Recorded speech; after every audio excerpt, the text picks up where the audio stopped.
Praise the Lord. ದೇವರ ನಾಮಕ್ಕೆ ಸ್ತೋತ್ರವಾಗಲಿ. I believe everyone doing wonderful and glad.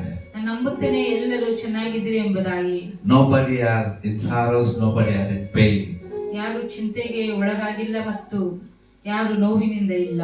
Because we know that we are believing in Lord Jesus Christ.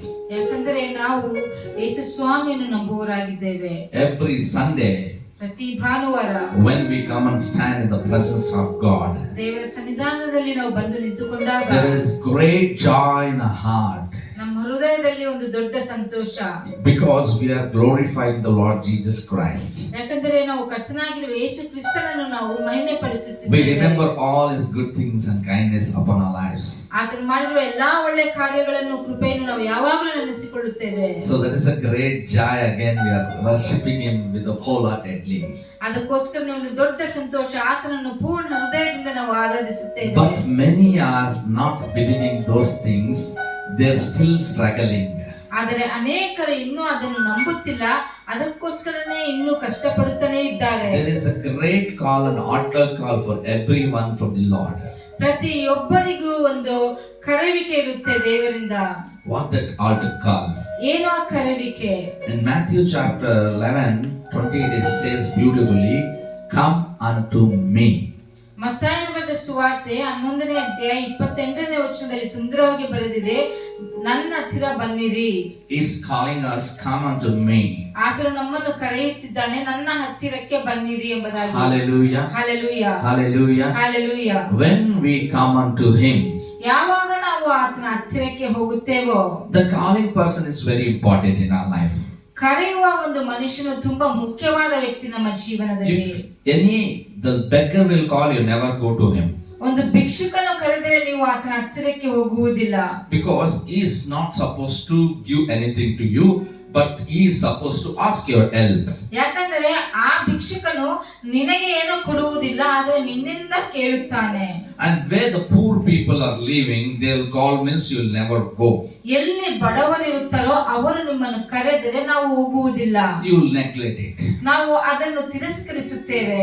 But ಆದರೆ any rich man who is in authority, they Yara- will call you, they will tell you, be this time in this place. You will learn everything, whatever you are doing, and you run to them. ಒಬ್ಬ ಶ್ರೀಮಂತನು ಒಂದು ಒಳ್ಳೆಯ ಅಧಿಕಾರದಲ್ಲಿದ್ದಾಗ ಆತನು ಕರೆದಾಗ ನಾವು ಎಲ್ಲವನ್ನು ಬಿಟ್ಟು ಸರಿಯಾದ ಸಮಯಕ್ಕೆ ಅಲ್ಲಿ ಇರುತ್ತೇವೆ. Because the calling is the powerful authority and riches will give attention to go to there, something is there for me. ಆ ಒಂದು ಶ್ರೀಮಂತಿಕೆತನ ಮತ್ತು ಅಧಿಕಾರದ ಒಂದು ಮನುಷ್ಯನು ನಮ್ಮನ್ನು ಕರೆದಾಗ ನಾವು ಸರಿಯಾದ ಸಮಯಕ್ಕೆ ಅಲ್ಲಿ ಹೋಗುತ್ತೇವೆ. Because we know the authority, we know his capacity, we know what he had the wealth. ಯಾಕಂದ್ರೆ ನಮಗೆ ಗೊತ್ತು ಆತನ ಯೋಗ್ಯತೆ ಏನು, ಆತನ ಅಧಿಕಾರ ಏನು, ಆತನಿಗೆ ಎಷ್ಟು ಆಸ್ತಿ ಇದೆ ಎಂಬುದಾಗಿ ನಮಗೆ ಗೊತ್ತು. We are situations, we are looking at her, we are little in confusion in so many areas of our lives. ನಮ್ಮ ಜೀವನದಲ್ಲಿ ನಮ್ಮ ಪರಿಸ್ಥಿತಿಗಳನ್ನು ನೋಡಿ ಅನೇಕ ವಿಷಯಗಳಲ್ಲಿ ಅನೇಕ ಸಮಯದಲ್ಲಿ ನಾವು ಕನ್ಫ್ಯೂಸ್ ಆಗಿ ಇರುತ್ತೇವೆ. There is one thing I am telling right now. ಒಂದು ಸಂಗತಿ ನಾನು ಈ ಸಮಯದಲ್ಲಿ ಹೇಳಲು ಬಯಸುತ್ತೇನೆ. The calling person is very important. ಕರೆಯುವ ಒಬ್ಬ ಮನುಷ್ಯನು ತುಂಬಾ ಮುಖ್ಯವಾದವನು. Sometimes the calling will come. ಸ್ವಲ್ಪ ಸಮಯದಲ್ಲಿ ಕರೆಯುವಿಕೆ ಬರುತ್ತದೆ. In the phone the ringing sound will come. ಫೋನಲ್ಲಿ ಒಂದು ರಿಂಗಿಂಗ್ ಒಂದು ಶಬ್ದ ಬರುತ್ತದೆ. Seeing that name only, immediately we disconnect the number. ಆ ಕರೆ ಬರುವ ಒಂದು ಹೆಸರನ್ನು ನೋಡಿದ ತಕ್ಷಣನೇ ನಾವು ಡಿಸ್ಕನೆಕ್ಟ್ ಮಾಡುತ್ತೇವೆ. Sometimes the number will come. ಸ್ವಲ್ಪ ಸಮಯದಲ್ಲಿ ಬರೀ ನಂಬರ್ ಮಾತ್ರ The person, when we see, immediately we'll answer that number. ಆ ನಂಬರ್ ಬಂದಿದ ತಕ್ಷಣ ಆ ಮನುಷ್ಯನ ನೋಡಿದ ತಕ್ಷಣ ಇಮಿಡಿಯೇಟ್ ಆಗಿ ತಕ್ಷಣವೇ ನಾವು ಅದನ್ನು ಉತ್ತರಿಸುತ್ತೇವೆ. I'll give some examples. ಸ್ವಲ್ಪ ಉದಾಹರಣೆ ಕೊಡುತ್ತೇವೆ. If Rachel, ರೇಚಲ್ ಇದ್ದಾಳೆ, my call neglected. ನನ್ನ ಒಂದು ಕಾಲನ್ನು ತಿರಸ್ಕರಿಸುತ್ತಾರೆ. Some many people will call neglected. ಅನೇಕರು ಕರೆಯುತ್ತಾರೆ, ತಿರಸ್ಕರಿಸುತ್ತಾಳೆ. But when she sees his father calling, immediately she will answer it. ಆದ್ರೆ ಆಕೆ ತಂದೆ ಕರೆ ಬಂದಿದ ತಕ್ಷಣವೇ ಫೋನ್ ಅನ್ನು ರಿಸೀವ್ ಮಾಡುತ್ತಾಳೆ. It is not fear, it is love. ಅದು ಭಯ ಅಲ್ಲ, ಅದು ಪ್ರೀತಿ. Because who is calling her? ಯಾರು ಆಕೆಗೆ ಕರೆ ಮಾಡುತ್ತಾರೆ? His father. ಆಕೆಯ ತಂದೆ. Who is given birth, who is given life. ಜನ್ಮವನ್ನು ಕೊಟ್ಟಿರುವ ತಂದೆ. Same thing in the Bible. ಅದೇ ರೀತಿಯಾಗಿ ಸತ್ಯವೇದದಲ್ಲಿ there is a person, we can call him God. ಅಲ್ಲಿ ಒಬ್ಬ ಮನುಷ್ಯರಿದ್ದಾರೆ, ಅವರನ್ನು ನಾವು ದೇವರು ಎಂಬುದಾಗಿ ಕರೆಯಬಹುದು. He became a man because of me and you. ಆತನು ನಮಗೋಸ್ಕರ ಮನುಷ್ಯನಾದನು. He became God to man. ದೇವರಿಂದ ಆತನು ನಮಗೋಸ್ಕರ ಮನುಷ್ಯನಾದನು. Because he want to reach you and me. ಆತನು ನಿನ್ನ ಹತ್ತಿರ ಬರುವುದಕ್ಕೆ ಮತ್ತು ನನ್ನ ಹತ್ತಿರ ಬರುವುದಕ್ಕೆ. That beautiful Jesus is calling you today. Come unto me.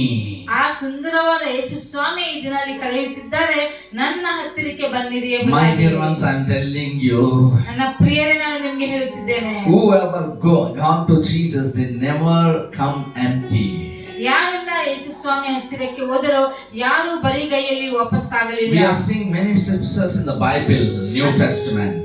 ಆ ಹೊಸ ಒಡಂಬಡಿಕೆಯಲ್ಲಿ ಅನೇಕ ವಚನಗಳನ್ನು ನಾವು ನೋಡುತ್ತೇವೆ. Lepers went to him, they received the healing, they completely healed by that hour and they came back. ಕುಷ್ಠರೋಗಿಗಳು ಯೇಸು ಸ್ವಾಮಿ ಹತ್ತಿರಕ್ಕೆ ಹೋಗಿ ಸಂಪೂರ್ಣವಾಗಿ ಗುಣ ಹೊಂದಿಕೊಂಡು ವಾಪಸ್ ಬಂದರು. Lame people when they healed completely came back to their home. ಕುಂಟರು ಯೇಸು ಸ್ವಾಮಿ ಹತ್ತಿರಕ್ಕೆ ಹೋದರು, ಪರಿಪೂರ್ಣತೆ ಒಂದು ಸುಖವನ್ನು ಹೊಂದಿಕೊಂಡು ಹಿಂದಿರುಗಿದರು. The blind went to Jesus, they received their sight and came back.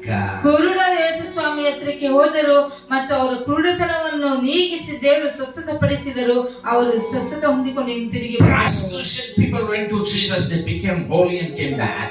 ವ್ಯಭಿಚಾರಿಗಳು ಯೇಸು ಸ್ವಾಮಿ ಹತ್ತಿರಕ್ಕೆ ಹೋದರು, ಅವರು ಪರಿಶುದ್ಧರಾಗಿ ಹಿಂತಿರುಗಿ ಬಂದರು. Robbers went to Jesus, they became good people and came back. ಕಳ್ಳರು ಯೇಸು ಸ್ವಾಮಿ ಹತ್ತಿರಕ್ಕೆ ಹೋದರು, ಅವರು ಒಳ್ಳೆತನವನ್ನು ಕಲಿತುಕೊಂಡು ಹಿಂದಿರುಗಿ ಬಂದರು. Liars went to Jesus and became truthful people and came back. ಸುಳ್ಳುಗಾರರು ಯೇಸು ಸ್ವಾಮಿ ಹತ್ತಿರಕ್ಕೆ ಹೋದರು, ಸತ್ಯವಂತರಾಗಿ ಹಿಂದಿರುಗಿ ಬಂದರು. This sinner went to Jesus, he became holy and stood in this place right now. ಈ ಪಾಪಿ ಯೇಸು ಸ್ವಾಮಿ ಹತ್ತಿರಕ್ಕೆ ಹೋದರು ಮತ್ತು ಪರಿಶುದ್ಧನಾಗಿ ಯೇಸು ಸ್ವಾಮಿಯ ಸನ್ನಿಧಾನದಲ್ಲಿ ನಿಂತುಕೊಂಡಿದ್ದಾರೆ. Whoever hears his voice and go to there, they never lack anything, they became completely changed. ಯಾವಾಗ ಆತನ ಶಬ್ದವನ್ನು ಕೇಳಿ ಅದನ್ನು ಅನುಸರಿಸಿ ಆತನ ಹತ್ತಿರಕ್ಕೆ ಹೋಗುತ್ತಾರೋ ಅವರು ಸಂಪೂರ್ಣವಾಗಿ ಬದಲಾವಣೆ ಹೊಂದಿಕೊಂಡು Your situation, whatever ruling your heart and your mind right now, ನಿನ್ನ ಹೃದಯ ಮತ್ತು ನಿನ್ನ ಮೈಂಡ್ ಅಲ್ಲಿ ಯಾವುದು ಓಡುತ್ತಿದೆ ಇವಾಗ, when you come to Jesus, your characters will change. ಯಾವಾಗ ನೀನು ಯೇಸು ಸ್ವಾಮಿ ಹತ್ತಿರಕ್ಕೆ ಬರುತ್ತೀಯೋ ನಿನ್ನ ಜೀವನ ಶೈಲಿಯ ಬದಲಾವಣೆ ಹೊಂದಿಕೊಳ್ಳುತ್ತದೆ. He never called all rich people to him. ಆತನು ಎಲ್ಲಾ ಶ್ರೀಮಂತರನ್ನು ಆತನ ಹತ್ತಿರ ಕರೆಯಲಿಲ್ಲ. He never called who have authority and he never called them. ಅಧಿಕಾರದಲ್ಲಿ ಇರುವವರನ್ನು ಆತನು ಕರೆಯಲಿಲ್ಲ. Nowadays we are seeing many meetings are there. ಈ ದಿನಗಳಲ್ಲಿ ನಾವು ನೋಡುತ್ತೇವೆ ಅನೇಕ ಒಂದು ಮೀಟಿಂಗ್ಗಳ ಕೂಟಗಳನ್ನು ನೋಡುತ್ತೇವೆ. The main YVV people will stand sitting in a front row. ಮೊದಲನೆಯ ಒಂದು ರೋನಲ್ಲಿ ತುಂಬಾ ಮುಖ್ಯವಾದ ವ್ಯಕ್ತಿಗಳನ್ನು ಕೂರಿಸುತ್ತಾರೆ. MLS, rulers and authority people and very wealth people, very business settled people, all sitting in front row. MLAಗಳು, ರೂಲರ್ಸ್ಗಳು, ಅಧಿಕಾರಿಗಳು ಅನೇಕ ಒಂದು ಶ್ರೀಮಂತರಾಗಿರುವವರನ್ನು ಮುಂದೆ ಕೂರಿಸುತ್ತಾರೆ. What is happening? ಏನಾಗುತ್ತಿದೆ? Whom they are giving first preference. ಮೊದಲನೆಯ ಸ್ಥಾನ ಯಾರಿಗೆ ಕೊಡುತ್ತಿದ್ದಾರೆ? All rich people, wealthy people, sound people, top people. ಎಲ್ಲಾ ಶ್ರೀಮಂತರಿಗೆ ಮತ್ತು ಎಲ್ಲಾ ಉನ್ನತ ಸ್ಥಾನದಲ್ಲಿರುವವರಿಗೆ ಮೊದಲನೇ ಸ್ಥಾನ. Honor them. ಅವರನ್ನು ಕರೆದು ಅವರನ್ನು ಘನಪಡಿಸುತ್ತಾರೆ. But ಆದರೆ Jesus never called those kind of people. Yesu Swami ಅಂತವರನ್ನು ಕರೆಯಲಿಲ್ಲ. Whom he called? ಯಾರನ್ನು ಆತನು ಕರೆದನು? He called laborers. ಆತನು ಕೆಲಸ ಮಾಡುವವರನ್ನು ಕರೆದನು.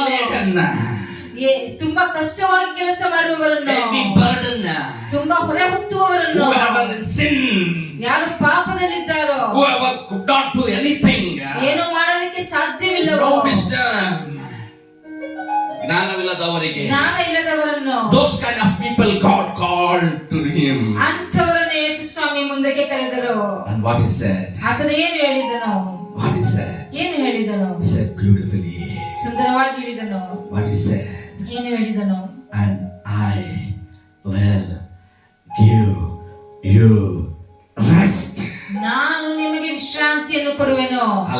Hallelujah. Many times people, whenever we have burden, we go and share to them. They say, hey, first you clear it, ba. ಎಷ್ಟೋ ಸಾರಿ ನಮಗೆ ಕಷ್ಟಗಳು ನಾವು ಹೊರೆಯನ್ನು ಹೊತ್ತಿಕೊಂಡು ನಮ್ಮ ಕಷ್ಟವನ್ನು ಬೇರೆಯವರ ಹತ್ರ ಹೇಳಿಕೊಂಡರೆ ಅವರು ಮೊದಲನೇದಾಗಿ ಹೇಳುವುದೇನೆಂದರೆ ಮೊದಲು ಅದನ್ನೆಲ್ಲ clear ಮಾಡಿಬಿಡು. They never take and never give rest to you. If you're telling of rest, they will tell, clear it, more burden will keep.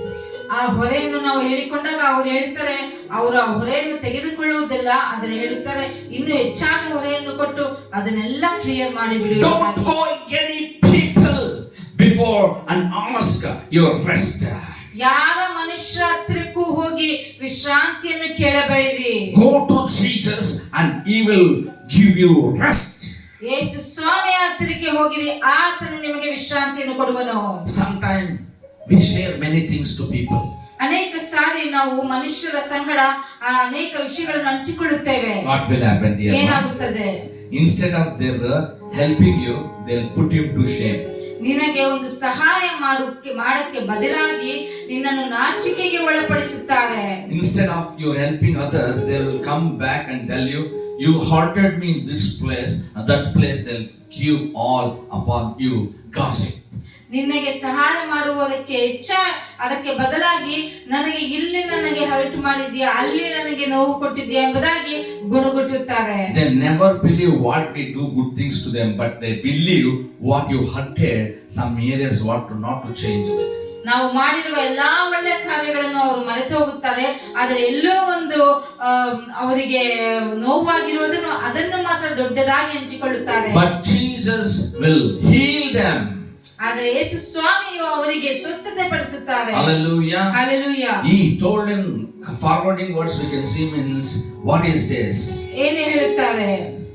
He is not saying for my yoke is easy. He is not selling is a burden. ಆತನು 30ನೇ ವಚನ ಓದಿಕೊಳ್ಳುವುದಾದರೆ, ಆಗ ನಿಮ್ಮ ಆತ್ಮಗಳಿಗೆ ವಿಶ್ರಾಂತಿ ಸಿಕ್ಕುವುದು, ಯಾಕಂದರೆ ನನ್ನ ನೊಗವು ಮೃದುವಾದದ್ದು. My yoke I make easy. ನನ್ನ ಹೊರೆಯು ಹೌರವಾದದ್ದು ಎಂಬುದಾಗಿ. It is not so much burden. ಅದು ಒಂದು ಹೊರಲಾರದಂತ ಒಂದು ಕಷ್ಟವಾದದ್ದಲ್ಲ. But he will give you easy one. ಆದರೆ ತುಂಬಾ ಸುಲಭವಾದದನ್ನು ಆತನು ಕೊಡುತ್ತಾನೆ. It will be light. ಅದು ತುಂಬಾ ಮೃದುವಾಗಿರುತ್ತದೆ. Hallelujah. Hallelujah. See, now light reflection is coming. We are seeing brightness. You cannot wait the light, right? ಒಂದು ಬೆಳಕು ನಮ್ಮ ಮೇಲೆ ಪ್ರಕಾಶಿಸಿದಾಗ ಅದನ್ನು ನಾವು ಎಷ್ಟು we cannot wait. ಅದನ್ನು ಭಾರ ಎಷ್ಟು ಎಂಬುದಾಗಿ ನಾವು ನೋಡಲು ಸಾಧ್ಯವಿಲ್ಲ. But we'll feel that light upon our lives. ಆದರೆ ಒಂದು ಬೆಳಕು ನಮ್ಮ ಮೇಲೆ ಇದೆ ಎಂಬುದಾಗಿ ನಾವು when we come in every burden to the Lord Jesus Christ will make it light. ಯಾವಾಗ ನಮ್ಮ ಕಷ್ಟಗಳನ್ನು ನಮ್ಮ ಹೊರೆಗಳನ್ನು ಯೇಸು ಸ್ವಾಮಿ ಹತ್ತಿರಕ್ಕೆ ತೆಗೆದುಕೊಂಡು ಬರುತ್ತೇವೋ ಆತನು ಅದನ್ನು ಮೃದುವಾಗಿ ಮಾಡುತ್ತಾನೆ. Nowadays, at February month, many people are writing exams, preparing for exams, everything. ಈ ಫೆಬ್ರವರಿ ತಿಂಗಳಲ್ಲಿ ಅನೇಕರು ಪರೀಕ್ಷೆಗೆ ತಯಾರಾಗುತ್ತಿದ್ದಾರೆ ಬರೆಯಲಿಕ್ಕೆ. They are putting all their effort. It is heavy burden to them. ಎಲ್ಲಾ ಒಂದು ಹೊರೆಯನ್ನು ಅವರ ಕಷ್ಟವನ್ನು ಹಾಕುತ್ತಿದ್ದಾರೆ, ಅದು ತುಂಬಾ ಹೊರೆಯಾಗಿದೆ. Their burden is not easy. ಅವರ ಹೊರೆಯು ತುಂಬಾ ಸುಲಭವಾದದ್ದಲ್ಲ. It is not light. ಅದು ಮೃದುವಾದದ್ದಲ್ಲ. It is heavy burden for them. ಅದು ತುಂಬಾ ಹೊರೆ ತುಂಬಾ ದೊಡ್ಡದಾಗಿದೆ. But I am giving very good answer and easy to you. ಆದರೆ ನಾನು ಒಂದು ಒಳ್ಳೆಯ ಒಂದು ಸುಲಭವಾದ ಒಂದು ಉತ್ತರವನ್ನು ಕೊಡುತ್ತೇನೆ. There is in the beginning Matthew chapter 11:28 it says, come to me. ಮತ್ತಾಯನ ಬರೆದ ಸುವಾರ್ತೆ 11ನೇ ಅಧ್ಯಾಯ 28ನೇ ವಚನದಲ್ಲಿ ಹೀಗೆ ಹೇಳಲ್ಪಟ್ಟಿದೆ, ನನ್ನ ಹತ್ತಿರಕ್ಕೆ ಬನ್ನಿರಿ. All you want to do one thing, it is come to Jesus. ಎಲ್ಲಾ ಮಾಡಬೇಕಾಗಿರುವುದು ಒಂದೇ, ಯೇಸು ಸ್ವಾಮಿಯ ಹತ್ತಿರಕ್ಕೆ ಬರಬೇಕು. What you want to do coming in there? ಅಲ್ಲಿ ಬಂದು ನೀನೇನು ಮಾಡಬೇಕು? Just remove your burden and put it on. ನಿನ್ನ ಹೊರೆಯನ್ನು ಕಷ್ಟವನ್ನೆಲ್ಲ ತೆಗೆದು ಆತನ ಮುಂದೆ ಹಾಕಿಬಿಡು. And he will make your mind and heart very light. ನಿನ್ನ ಒಂದು ಹೃದಯವನ್ನು ಮೈಂಡ್ ಅನ್ನು ತುಂಬಾ ಮೃದುವಾಗಿ ಆತನು ಮಾಡುತ್ತಾನೆ. Because many people are searching to receive and do it from themselves, they are getting heavy burden. ಯಾಕಂದ್ರೆ ಅನೇಕರು ಅವರೇ ಮಾಡುವುದಕ್ಕೆ ಅದನ್ನು ಹುಡುಕಿಕೊಂಡು ಹೋಗುತ್ತಿದ್ದಾರೆ, ಅದು ದೊಡ್ಡ ಹೊರೆಯಾಗಿ ಅವರ ತಲೆಯ ಮೇಲಿದೆ. Many times the parents are challenging. ಅನೇಕ ಸಾರಿ ಒಂದು ಪೋಷಕರಿಗೆ ಒಂದು ಚಾಲೆಂಜ್ ಆಗಿದೆ, ಕಷ್ಟವಾಗಿದೆ. There is a brilliant student, there is a poor student in the family. ಕುಟುಂಬದಲ್ಲಿ ಒಬ್ಬರು ಜ್ಞಾನವಂತರಾಗಿರುತ್ತಾರೆ, ಇನ್ನೊಬ್ಬರು ಸ್ವಲ್ಪ ಅಜ್ಞಾನವಂತರಾಗಿರುತ್ತಾರೆ. Who is wise, they'll never think about them. ಯಾರು ತುಂಬಾ ಜ್ಞಾನವಾಗಿರುತ್ತಾರೋ ಅವರ ಬಗ್ಗೆ ಅವರು ಆಲೋಚಿಸುವುದಿಲ್ಲ, They never care at all. ಅವರ ಬಗ್ಗೆ ಆಲೋಚಿಸುವುದೇ ಇಲ್ಲ. But who is very poor in studies, ಆದ್ರೆ ಓದುವುದಲ್ಲಿ ಯಾರು ತುಂಬಾ poor ಆಗಿರುತ್ತಾರೋ always their parents will thinking about him only.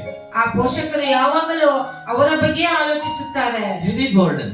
ತುಂಬಾ ಹೊರೆ, ದೊಡ್ಡ ಹೊರೆ. Because my son is very poor in studies, he is not doing well, he want to take good name. The parents' heart, nobody can know. They will be feeling heavy burden, heavy burden, heavy burden. ನನ್ನ ಮಗನು ಓದುವುದರಲ್ಲಿ ತುಂಬಾ weak ಆಗಿದ್ದಾನೆ ಎಂಬುದಾಗಿ ಆ ಪೋಷಕರು ಅವರಿಗೆ ಅವರೇ ಮನಸ್ಸಿನಲ್ಲಿ ಅಂದುಕೊಂಡು ಏನು ಮಾಡುವುದೆಂಬ ದೊಡ್ಡದಾಗಿ ಚಿಂತೆ. Every parents, there is a good news for you. ಎಲ್ಲಾ ಪೋಷಕರಿಗೆ ಒಂದು ಶುಭ ಸಮಾಚಾರ. Don't talk with your childrens. ನಿಮ್ಮ ಮಕ್ಕಳ ಸಂಗಡ ಮಾತಾಡಬೇಡಿರಿ. Don't take heavy burden upon you. ನಿನ್ನ ಮೇಲೆ ಹೊರೆಯನ್ನು ಹೊತ್ತುಕೊಳ್ಳಬೇಡಿರಿ. Leave it completely.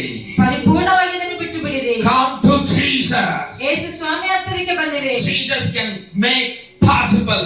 ಯೇಸು ಸ್ವಾಮಿಯು ಸಾಧ್ಯವಾಗಿ ಮಾಡುತ್ತಾನೆ. Nobody can do this in this earth, but God, Jesus can do everything possible, and He make heavy burden to life. ಈ ಭೂಮಿಯ ಮೇಲೆ ಯಾರಿಂದಲೂ ಅದನ್ನು ಮಾಡುವುದಕ್ಕೆ ಸಾಧ್ಯವಿಲ್ಲ, ಆದರೆ ಯೇಸು ಸ್ವಾಮಿಯು ಆ ದೊಡ್ಡ ಹೊರೆಯನ್ನು ಮೃದುವಾಗಿ ಮಾಡುತ್ತಾರೆ. Hallelujah. Hallelujah. So I love to tell parents, don't worry about your children's studies. ನಿಮ್ಮ ಪೋಷಕರಿಗೆ ಎಲ್ಲಾ ಪೋಷಕರಿಗೆ ಹೇಳುತ್ತಾನೆ, ನಿಮ್ಮ ಮಕ್ಕಳ ಬಗ್ಗೆ ವಿದ್ಯಾಭ್ಯಾಸದ ಬಗ್ಗೆ ಚಿಂತೆ ಮಾಡಬೇಡಿರಿ. All they want to come to Jesus. ಎಲ್ಲಾ ಮಾಡಬೇಕಾಗಿರುವುದು ಒಂದೇ, ಯೇಸು ಸ್ವಾಮಿ ಹತ್ರಕ್ಕೆ ಬನ್ನಿರಿ. And many people, ಅನೇಕರು they overestimate about others.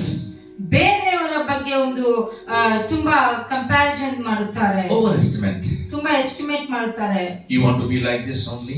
ನೀನು ಹೀಗೆ ಇರಬೇಕು, You want to do this only? ನೀನು ಇದನ್ನೇ ಮಾಡಬೇಕು. If you don't do this, ನೀನು ಇದನ್ನು ಮಾಡದೇ ಇದ್ದರೆ you are hurting me. ನೀನು ನನಗೆ ನೋವು ಕೊಡುತ್ತಿದ್ದೀಯಾ. You cannot design anyone's life. ನೀನು ಬೇರೆಯವರ ಜೀವನವನ್ನು ಡಿಸೈನ್ ಮಾಡಲಿಕ್ಕೆ ಸಾಧ್ಯವಿಲ್ಲ. God all have about them is His plan. ಅವರ ಬಗ್ಗೆ ಯೇಸು ಸ್ವಾಮಿ ಆಲ್ರೆಡಿ ಡಿಸೈನ್ ಮಾಡಿದ್ದಾನೆ. You want to request that kind of situation you are facing it. ಅಂತ ಸಮಯದಲ್ಲಿ ನೀನು ಅವರನ್ನು ಒಂದು ರಿಕ್ವೆಸ್ಟ್ ಮಾಡಿಕೊಳ್ಳಬೇಕು. But you don't want to. You want to do. You are that. This you don't want to speak. ನೀನು ಆ ಒಂದು ಅಧಿಕಾರದಿಂದ ಆರ್ಡರ್ ಇಂದ ಮಾಡುವುದಕ್ಕೆ ಮಾಡಬಾರದು. You want to request. Jesus came from heaven and He humbled. He washed His disciples' feet. He never told His tribe. And He exalted. My tribe is Lion of Judah. He never said. He was said, I am humble. Who is servant among you? You will be master, He said. ಯೇಸು ಸ್ವಾಮಿಯು ಪರಲೋಕವನ್ನು ಬಿಟ್ಟು ಈ ತಗ್ಗುವಿಕೆಯಿಂದ ಈ ಭೂಲೋಕಕ್ಕೆ ಬಂದು ಆತನ ಶಿಷ್ಯರ ಪಾದಗಳನ್ನು ತೊಳೆದನು. ಅದರಲ್ಲಿ ಎಷ್ಟು ತಗ್ಗುವಿಕೆ ಎಂಬುದಾಗಿ ನಾವು ನೋಡಿಕೊಳ್ಳುತ್ತೇವೆ. ಅದೇ ರೀತಿಯಾಗಿ ಯೇಸು ಸ್ವಾಮಿ ತನ್ನನ್ನು ತಾನು, ನಾನು ಯೋಧ ಗೋತ್ರದ ಸಿಂಹ ಎಂಬುದಾಗಿ ತನ್ನನ್ನು ತಾನು ಹೆಚ್ಚಿಸಿಕೊಳ್ಳಲಿಲ್ಲ, ಆತನು ಎಷ್ಟು ತಗ್ಗಿಸಿಕೊಂಡನು. Be careful about your talking about your culture, your caste. Don't speak anywhere. We are all children of God. That is greatest caste. ತುಂಬಾ ಜಾಗೃತಿಯಾಗಿರಿ. ಯಾವಾಗಲೂ ಒಂದು ನನ್ನ ಜಾತಿಗಳ ಬಗ್ಗೆ ಮಾತಾಡಬಾರದು. ನಾವೆಲ್ಲರೂ ದೇವರ ಮಕ್ಕಳು. Hallelujah. Many people will speak about caste and tribes and everything. Don't speak that. We are children of God. God made man and woman. That's it. ಅನೇಕರು ಒಂದು ಜಾತಿಯ ಬಗ್ಗೆ, ಗೋತ್ರದ ಬಗ್ಗೆ ಮಾತನಾಡುತ್ತಾರೆ. ಅದರ ಬಗ್ಗೆ ಮಾತನಾಡಬಹುದು. ನಾವೆಲ್ಲರೂ ದೇವರ ಮಕ್ಕಳು. ದೇವರು ಸೃಷ್ಟಿಸಿದ್ದು ಹೆಂಗಸನ್ನು ಮತ್ತು ಗಂಡಸನ್ನು. When we change, ಯಾವಾಗ ನಾವು ಬದಲಾವಣೆ ಹೊಂದಿಕೊಳ್ಳುತ್ತೇವೆ, when we change, ಯಾವಾಗ ನಾವು ಬದಲಾವಣೆ that kind of characters, when it will change, when it will lose. ಆ ಸಮಯದಲ್ಲಿ ಆ ಒಂದು ಜೀವನ ಶೈಲಿಯು ಹೋಗುತ್ತದೆ. But when we come to Jesus, only it will change. ಯಾವಾಗ ಅದು ಬದಲಾವಣೆ ಹೊಂದಿಕೊಳ್ಳುತ್ತದೆ ಎಂದರೆ ನಾವು ಯೇಸು ಸ್ವಾಮಿ ಹತ್ತಿರಕ್ಕೆ ಬಂದಾಗ. Today altar call for you. ಈ ದಿನದಲ್ಲಿ ನಿನ್ನಗೆ ಒಂದು ಕರೆಯುವಿಕೆ. Whatever situation you are facing now, ಎಂತ ಪರಿಸ್ಥಿತಿಯಲ್ಲಿ ನೀನು ಇವಾಗ ಎದುರುಗೊಳ್ಳುತ್ತಿದ್ದರು, it is impossible to you to come out from that area. ನಿನಗೆ ಒಂದು ಅಸಾಧ್ಯವಾಗಿರಬಹುದು ಆ ಸಿಚುವೇಶನ್ ಇಂದ ನೀನು ಹೊರಗೆ ಬರುವುದಕ್ಕೆ. Your characters you cannot leave. You want to be stand your characters, arguments characters, or anger characters, or gossiping characters, or ignoring characters, whatever characters you are holding it. you want to come out, you come to Jesus. ನಿನ್ನ ಒಂದು ಜೀವನ ಶೈಲಿಯು ತುಂಬಾ ಕೋಪಗೊಳ್ಳುವುದಿರಬಹುದು, ಗುಣಗುಟ್ಟುವುದಿರಬಹುದು, ಬೇರೆಯವರ ಬಗ್ಗೆ ಹೇಳುತ್ತೆ ಗುಣಗುಟ್ಟುವುದು, ಯಾವುದೇ ಪರಿಸ್ಥಿತಿಯಲ್ಲಿದ್ದರೂ ಸಹ ಈ ಸಮಯದಲ್ಲಿ ನೀನು ಯೇಸು ಸ್ವಾಮಿ ಹತ್ತಿರಕ್ಕೆ ಬಾ. Hallelujah. Hallelujah. He will make you change. ನಿನ್ನನ್ನು ಆತನೇ ಬದಲಾವಣೆ ಹೊಂದಿಕೊಳ್ಳುವಂತೆ ಮಾಡುತ್ತಾನೆ. Read at home. ಮನೆಯಲ್ಲಿ ಓದಿಕೊಳ್ಳಿರಿ. 28 to 30. ಮತ್ತಾಯನ ಬರೆದ ಸುವಾರ್ತೆ 11ನೇ ಅಧ್ಯಾಯ 28ರಿಂದ 30ನೇ ವಚನದವರೆಗೂ. When you come to him, he will make you perfect way to walk. ಯಾವಾಗ ನೀನು ಆತನ ಹತ್ತಿರಕ್ಕೆ ಬರುತ್ತೀಯೋ ಆತನು ನಿನ್ನನ್ನು ಪರಿಪೂರ್ಣವಾಗಿ ಸರಿಯಾದ ರೀತಿಯಲ್ಲಿ ನಡೆಯುವಂತೆ ಮಾಡುತ್ತಾನೆ. 29 it says, 29ನೇ ವಚನದಲ್ಲಿ ಹೇಳಲ್ಪಟ್ಟಿದೆ, take my yoke upon you and learn from me. ನಾನು ಸಾತ್ವಿಕನು ದೀನ ಮನಸ್ಸುಳ್ಳವನು ಆಗಿರುವುದರಿಂದ ನನ್ನ ನೊಗವನ್ನು ನಿಮ್ಮ ಮೇಲೆ ತೆಗೆದುಕೊಂಡು ನನ್ನಲ್ಲಿ ಕಲಿತುಕೊಳ್ಳಿರಿ. Hallelujah. Hallelujah. The yoke means, you know that ox or what? ನೊಗ ಎಂದರೆ ಏನೆಂದರೆ ಆ ಎತ್ತಿಗೆ. Okay, ox or what it says? Yeah, ox. If you not keeping the ox that yoke, it will not walk together. ಆ ಎತ್ತುಗಳಿಗೆ ಆ ನೊಗವನ್ನು ಹಾಕದೇ ಇದ್ದರೆ ಆ ಎರಡು ಎತ್ತುಗಳು ಒಂದೇ ರೀತಿಯಾಗಿ ನಡೆಯುವುದಿಲ್ಲ. It is God telling, my yoke is easy, I will make it easy, not very burden. You just want to walk, I will lift everything, he says. I make light. ಆತನು ಹೇಳುತ್ತಿದ್ದಾನೆ, ನನ್ನ ನೊಗವನ್ನು ನಿಮ್ಮ ಮೇಲೆ ತೆಗೆದುಕೊಂಡು ನನ್ನಲ್ಲಿ ಕಲಿತುಕೊಳ್ಳಿರಿ. ಯಾಕಂದ್ರೆ ಆತನ ನೊಗವು ತುಂಬಾ ಮೃದುವಾದದ್ದು ಮತ್ತು ಹೊರೆಯು ಹಗುರವಾದದ್ದು. Hallelujah. Hallelujah. So my dear ones, ನನ್ನ ಪ್ರಿಯರೇ, which burden is holding your shoulder? ಯಾವ ನೊಗವು ನಿನ್ನ ಒಂದು ಹೆಗಲ ಮೇಲೆ ಇದೆ? It is your financial difficulties, ಒಂದು ಹಣಕಾಸಿನ ಕಷ್ಟವ, your marriage, ಒಂದು ಮದುವೆಯ, your family, ಕುಟುಂಬನ, your job, ನಿನ್ನ ಕೆಲಸನ, your studies, ನಿನ್ನ ವಿದ್ಯಾಭ್ಯಾಸನ, whatever it may burden, God will make it easy. ಯಾವುದೇ ಒಂದು ಹೊರೆಯು ನಿನಗೆ ಕಷ್ಟವಾಗಿದ್ದರೂ ದೇವರು ಅದನ್ನು ಸುಲಭವಾಗಿ ಮಾಡುತ್ತಾರೆ, ಮೃದುವಾಗಿ. That's what this promise today for you all. ಅದೇ ನಿಮಗೆಲ್ಲ ಈ ದಿನದ ವಾಗ್ದಾನ. Hallelujah. Hallelujah. Last time we heard about our spiritual brother James Philip Aya. ನಾವು ಒಂದು ಲಾಸ್ಟ್ ಟೈಮ್ ನಾವು ಬ್ರದರ್ ಜೇಮ್ಸ್ ಫಿಲಿಪ್ ಅಯ್ಯನವರಿಂದ ನಾವು ಕೇಳಿಸಿಕೊಂಡೆವು, don't make up yourself outside, make up inside. ಹೊರಗೆ ಮಾತ್ರ ನೀನು ಅಂದ ಚಂದವಾಗಿ ನೀನು ತಯಾರಾಗಬೇಡ, ಆದರೆ ಒಳಗೆ ನೀನು ಅಂದ ಚಂದವಾಗಿ ತಯಾರಾಗು. Don't act from outside, act from inside. ಹೊರಗಿನಿಂದ ನೀನು ನಟಿಸಬೇಡ, ಒಳಗೆ ನೀನು ನಟಿಸು. Hallelujah. Hallelujah. How it's happened? ಹೇಗೆ ಇದು ನಡೆಯುತ್ತದೆ? ಎಲ್ಲರಿಗೂ ಒಂದು ಪ್ರಶ್ನೆ, ಇದು ಹೇಗೆ ನಡೆಯುತ್ತದೆ? When you come to closer and closer to Jesus, it happens. ನೀನು ಯಾವಾಗ ಯೇಸು ಸ್ವಾಮಿ ಹತ್ತಿರ ತುಂಬಾ ಹತ್ತಿರಕ್ಕೆ ಹೋಗುತ್ತೀಯೋ ಅದು ನಡೆಯುತ್ತದೆ. What is coming to Jesus? ಏನದು ಯೇಸು ಸ್ವಾಮಿ ಹತ್ತಿರಕ್ಕೆ ಬರುವುದೆಂದರೆ, see, once you are coming to Jesus, Holy Spirit led you to go to Jesus. ಯಾಕಂದ್ರೆ ಪರಿಶುದ್ಧಾತ್ಮನು ನಿನಗೆ ಪ್ರೇರೇಪಣೆ ಮಾಡುತ್ತಾನೆ ಯೇಸು ಸ್ವಾಮಿ ಹತ್ತಿರಕ್ಕೆ ಹೋಗುವುದಕ್ಕೆ. Once he inspire you to go to Jesus, that's it, your problem solve, your inner things will solve, everything will solve, you will become very strong. ಯಾವಾಗ ಪರಿಶುದ್ಧಾತ್ಮನು ನಿನಗೆ ಪ್ರೇರೇಪಣೆ ಮಾಡಿ ಯೇಸು ಸ್ವಾಮಿ ಹತ್ತಿರಕ್ಕೆ ಹೋಗು ಎಂಬುದಾಗಿ ಹೇಳಿದಾಗ ನಿನ್ನ ಎಲ್ಲಾ ಒಂದು ಕಷ್ಟಗಳು, ಎಲ್ಲಾ ತೊಂದರೆಗಳು, ಯಾವುದೇ ಪರಿಸ್ಥಿತಿಯಲ್ಲಿದ್ದರೂ ಪ್ರತಿಯೊಂದನ್ನು ದೇವರು ನೀಗಿಸಿ ಬಿಡುತ್ತಾನೆ. May God bless you. ದೇವರು ನಿಮ್ಮನ್ನು ಆಶೀರ್ವದಿಸಲಿ. You want rest? ನಿಮಗೆ ವಿಶ್ರಾಂತಿ ಬೇಕಾ? Yes, in every areas you want rest. ಪ್ರತಿಯೊಂದು ಪರಿಸ್ಥಿತಿಯಲ್ಲೂ ನಮಗೆ ವಿಶ್ರಾಂತಿ ಬೇಕು. How God designed this world, right? ದೇವರು ಯಾವ ರೀತಿಯಲ್ಲಿ ಈ ಲೋಕವನ್ನು ಸೃಷ್ಟಿಸಿದನು? He made 6 days work and 7th days he took rest. 6 ದಿನಗಳ ಕಾಲ ಈ ಲೋಕವನ್ನು ಸೃಷ್ಟಿಸಿ 7ನೆಯ ದಿನ ಆತನು ವಿಶ್ರಾಂತಿ ಪಡೆದುಕೊಂಡನು. What a good God, no? Today you are getting leave.